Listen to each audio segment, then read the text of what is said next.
The course of human history has often turned on moments when a single choice redirected the fate of entire civilizations. These decisions emerged from ambition, uncertainty, or urgency, and their consequences stretched far beyond the lifetimes of those who made them. Some unfolded in courts and councils, while others took shape on battlefields or along distant frontiers. Together, they reveal how the modern world grew from brief instants when events might easily have taken another direction. Beginning with number 8, the decision by Mongol commanders to halt their advance into Europe took place in 1242 as armies under the heirs of Genghis Khan pushed westward across the continent.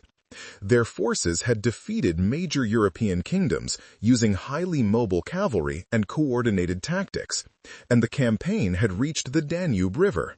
When news arrived that the great Khan Ogedei had died in the Mongol capital of Karakoram, political custom required leading princes and generals to attend a council known as a Kurultai to select his successor. After deliberation, the commanders concluded that continuing the campaign without settling the succession risked instability at the heart of the empire. Their withdrawal preserved the independence of European states such as Hungary and Poland and allowed the region's political landscape to develop without incorporation into the Mongol world. Number 7 is the decision by the British East India Company in 1757 to depose Siraj-ud-Daulah, the young provincial ruler of Bengal, one of the richest regions of India. The company was a private British trading corporation that had begun pursuing political influence, and its officials clashed with the Nawab over fortifications, trade privileges, and local authority.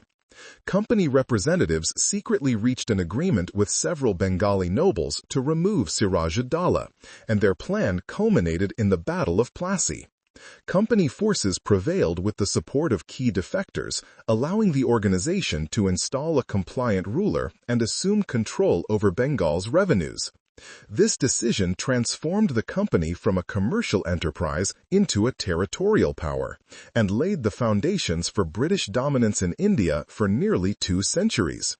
Number 6 concerns the decision of the Ming government in China in 1433 to end its vast maritime expeditions led by the Admiral Zheng He. These voyages had carried large fleets across the Indian Ocean to Southeast Asia, South Asia, Arabia, and East Africa, projecting imperial prestige and supporting diplomatic exchange. After the death of the emperor who championed the expeditions, officials argued that the voyages were costly, unnecessary, and less important than securing China's land borders. The court accepted these arguments and ordered the termination of further missions, closed parts of the shipyards, and allowed many records to fade. This inward turn opened opportunities for European maritime powers and altered the balance of global trade in the centuries that followed. Number 5 is the choice made by Abu Bakr in 632 to launch the Ridda Wars in order to preserve unity within the early Muslim community. After the death of the Prophet Muhammad, several tribes on the Arabian Peninsula attempted to break away or refuse to pay required taxes. Abu Bakr and his advisors determined that allowing fragmentation would destabilize the religious and political order established in Muhammad's lifetime. He organized a series of campaigns, appointed commanders with clear objectives, and insisted on restoring allegiance across the peninsula. These victories consolidated control over Arabia and created the foundation for rapid expansions into the Byzantine and Sasanian empires, shaping the cultural and political development of the Middle East and North Africa. Number 4 involves the decision of Julius Caesar in 49 BCE to cross the Rubicon River with his army, an act forbidden by Roman law. Caesar had gained power through military victories in Gaul, but political rivals sought to strip him of authority and prosecute him once he returned to Rome. The Rubicon marked the boundary separating his province from Italy proper, and crossing it with troops constituted open rebellion. After addressing his soldiers and acknowledging the gravity of the moment, Caesar chose to march across the river.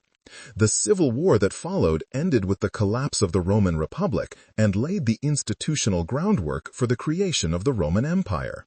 Number 3 is the decision of the Han Dynasty in 141 BCE to adopt Confucianism as the official basis of government. Confucianism emphasized moral conduct, social order, and education, and the Emperor Wu of Han implemented policies that placed Confucian scholars at the center of administration. He established state academies, promoted the study of classical texts, and endorsed examinations to select government officials. This decision firmly rooted Confucian values in China's governance and shaped political culture across East Asia for nearly 2,000 years. Number 2 centers on the decision of Christopher Columbus in 1492 to sail west from Spain in search of a route to Asia. After years of seeking support, Columbus received backing from the Spanish monarchy and organized the voyage with careful planning of provisions and navigation. His arrival in the Americas initiated sustained contact between Europe and the Western Hemisphere. The resulting exchanges of crops, animals, diseases, and populations reshaped global economies and demographics and began a new era of interconnected history. Number 1 is the decision by the Roman Emperor Constantine in 313 to legalize Christianity through the Edict of Milan. Christianity had previously faced periods of persecution within the empire, and Constantine, having secured control of the western provinces, met with his co-emperor Licinius to draft a decree granting full religious freedom. The edict was circulated through imperial officials across the provinces and allowed Christians to worship openly and reclaim confiscated property. In the years that followed, Constantine supported Christian institutions, funded church construction, and integrated Christian symbols into imperial ceremony. This decision enabled Christianity to expand from a minority faith to a defining institution across Europe and much of the world. This video focuses on decisions made before the 20th century, tracing how earlier choices shaped the foundations of the modern world. A follow-up will examine decisive choices made during the 20th century and beyond, exploring how more recent events altered global politics, technology, and society in ways still unfolding today.